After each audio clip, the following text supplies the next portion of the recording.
Hi, it's Leslie Meredith with Breakbulk Events and Media. I am here in Dubai to bring you the preview for Breakbulk Middle East 2023.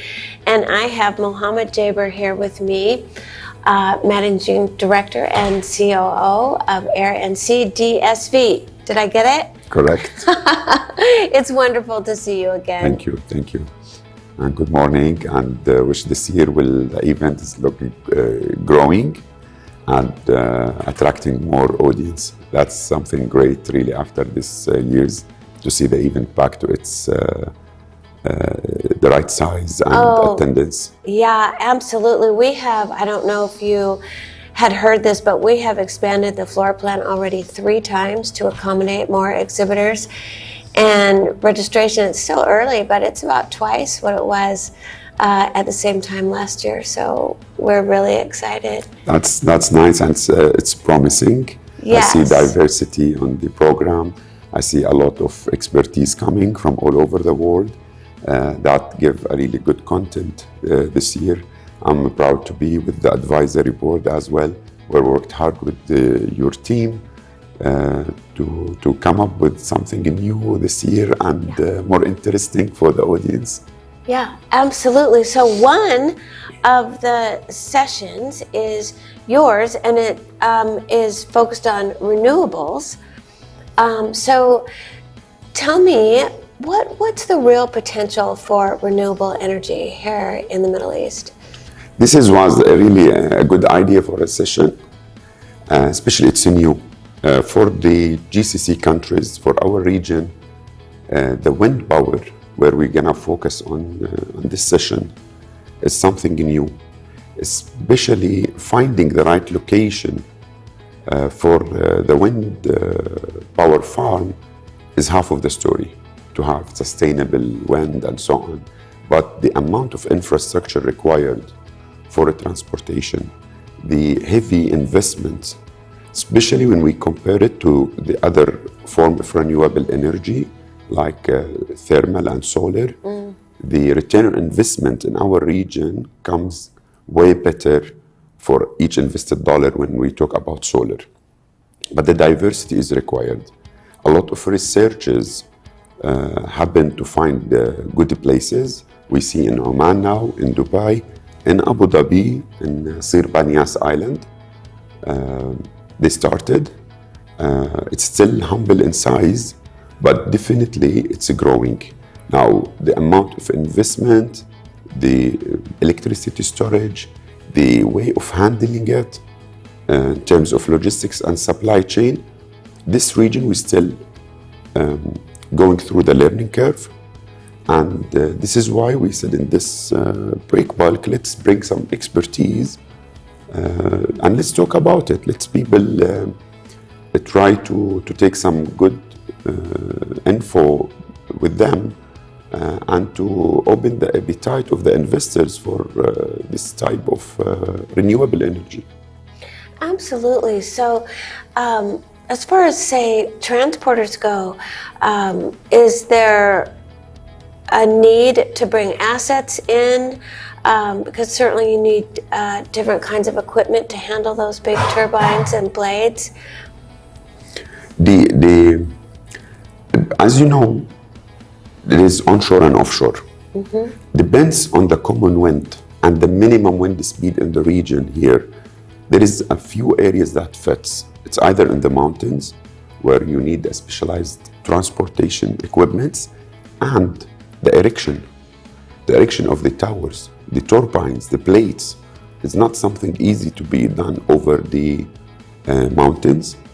Or if you go offshore, which is a little bit here tactical, but in Abu Dhabi, for example, they go to an island and they build it on an island. So it was a mix of solutions between the sea freight and barging and erection equipments, heavy lift.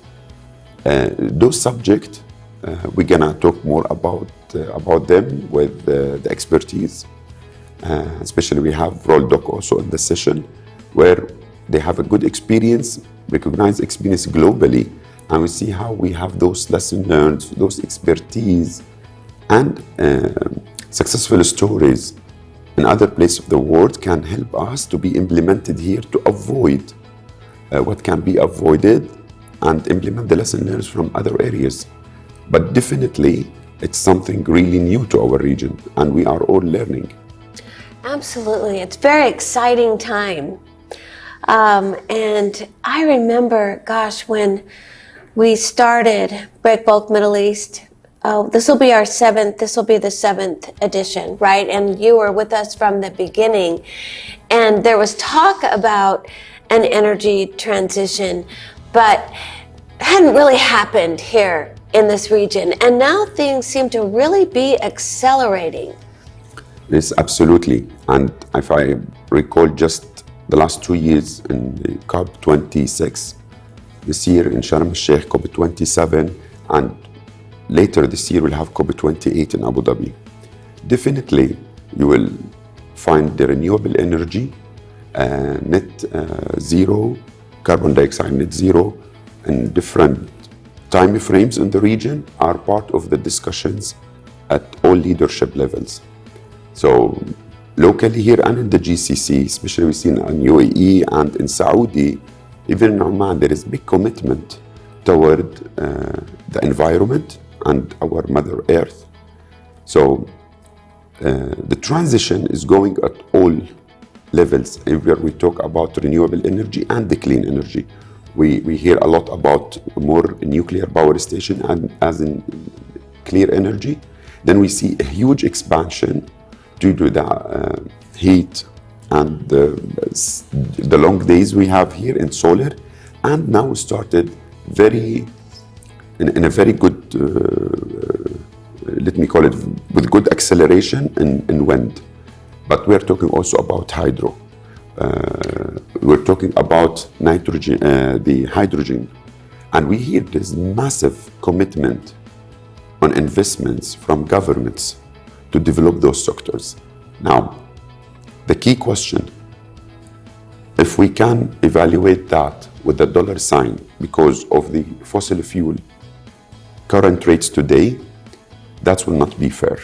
Because at certain point, at this stage of the development, renewable could be more expensive at certain point. But the price that the next generations would pay if we continue consuming our planet Earth resources will be false. So thanks to all the leaderships and the global initiatives into protecting the environment and trying to improve our environmental footprint, reduce our emissions, this transition toward the clean energy and renewable energy would have an impact on us and every generation comes after. The commitment toward this start also with people. In our company, DSV, they started massive projects in Europe and other places in the world where our rooftops in the warehouses will be transferred to solar, where we can generate, we can store and sell the access to the grid. However, if I say today that there is AI element involved, how to manage your consumption with your storage and selling to the grid, now it comes to create that balance through AI and using artificial intelligence and a lot of technologies to make that more effective and optimized. So with the same resources you have, you can change just your mix and the way you consume, the way you behave, and start from people commitment toward that great goal of protecting our environment. So we recommend and we emphasize always, and this is the venue where we talk to people and we have students here where they have to carry this message to the future that we need to improve all the time our environmental behavior through those initiatives. So today we're gonna tell people how you can do it and exchange with them ideas, show them successful cases here locally and maybe some case studies and other sessions. So this message continue and goes from generation to another. Absolutely. Well, we are so excited that you will be there with us next month here in Dubai to share that message and continue the collaboration that has been so effective at Breakbulk. So thank you, Mohammad. Thank you. Join us in Breakbulk Middle East, and we're going to talk about a lot of subjects. One of it, our panel on renewable energy. Thank you. Thank you.